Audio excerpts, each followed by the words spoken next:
اکثر ایک چیز پوچھی جاتی ہے کھانے کے بعد پانی پینا، تو نبی اسی طرح یہ بھی بہت ہے کہ کھانے کے بعد پانی نہ پیو، کھانے کے بعد پانی نہ پیو. سنا ہوگا آپ نے، سب سنتے ہیں کھانے کے بعد پانی زہر ہے، یہ ہے فلانا ڈمکانا ہے.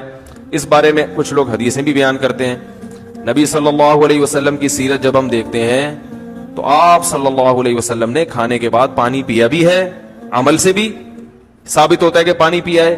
اور نبی صلی اللہ علیہ وسلم نے جو قولی حدیث ہے اس سے بھی پتہ چلتا ہے کہ کھانا اور پانی ساتھ ساتھ ہیں.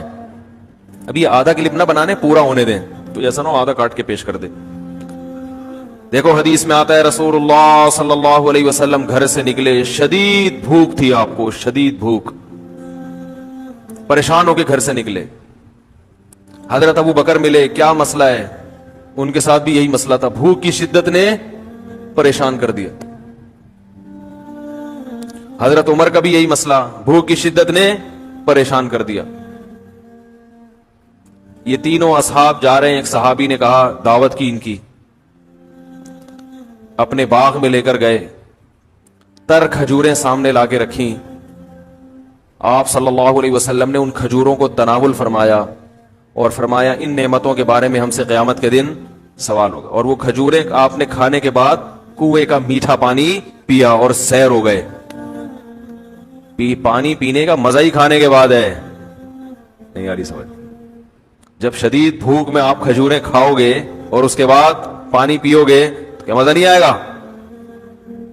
کھجوریں کھا لی، اب پیاس لگ رہی ہے آپ کا، نہ کھانے کے 3 گھنٹے کے بعد پانی، 2 گھنٹے کے بعد پانی.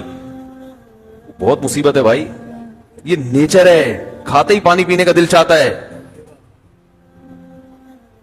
اور ایک اور حدیث سنا دیتا ہوں.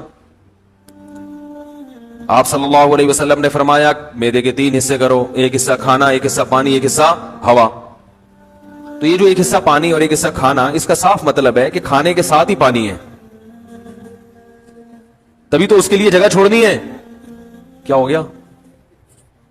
اگر کھانے کے 2 گھنٹے بعد پانی ہوتا تو 1/3 کھانا تو وہ ہضم ہو چکا ہوتا ہے، پھر تو پورا میدا پانی کے لیے تیار ہے. تو دونوں حدیثوں کو ملائیں تو رزلٹ کیا سامنے آئے گا کہ کھانا پانی قرآن میں کیا ہے؟ کلو وشربو، کھاؤ اور پیو، کھاؤ اور پیو. تو کھانا پینا کٹھا ہے. لیکن دونوں حدیثوں کو ہم ساتھ ملاتے ہیں. آدھی حدیث لوگ ہیں نا، آدھی نہیں لوگ، پھر مسئلہ خراب ہوگا. دونوں کو ساتھ ملاتے ہیں. ایک حدیث میں آ رہا ہے کھانے کے بعد آپ نے پانی پیا اور کھجور کے بعد، جس میں عام طور پہ منع کیا جاتا ہے. اور دوسری حدیث میں آ رہا ہے کہ 1/3 کھانا، 1/3 سانس لینے کے لیے جگہ. اتنا بھر کے کھاتے ہیں کہ سانس ہی نہیں آ رہا ہوتا، وہ پھیپڑوں کی جگہ نہیں مل رہی ہوتی پھولنے کے لیے. اور 1/3 پانی. تو پتہ یہ چلا کہ یہ پیشکش اس کے لیے ہے جو 1/3 کھانا کھاتا ہے. سمجھ میں آ رہی ہے بات؟ اتنا کھانا کھاؤ کہ پانی کے لیے جگہ ہو.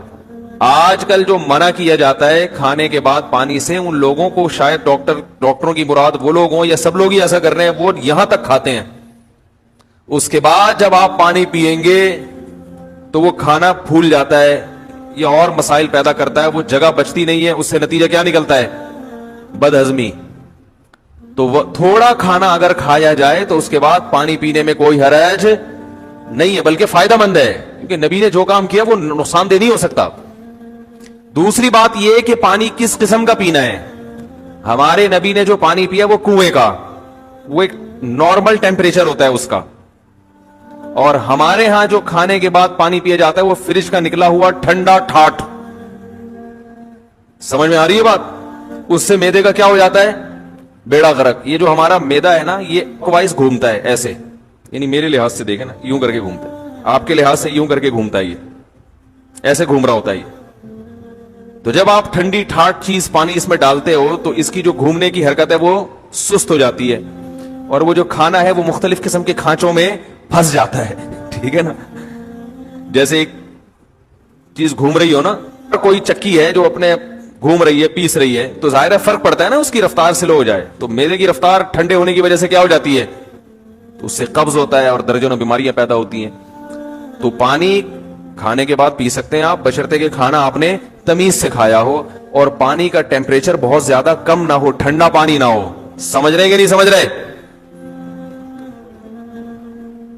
تو اس بارے میں جو حدیثیں پیش کی جاتی ہیں نا کھانے کے بعد پانی نہ پینا، وہ صحیح نہیں ہے.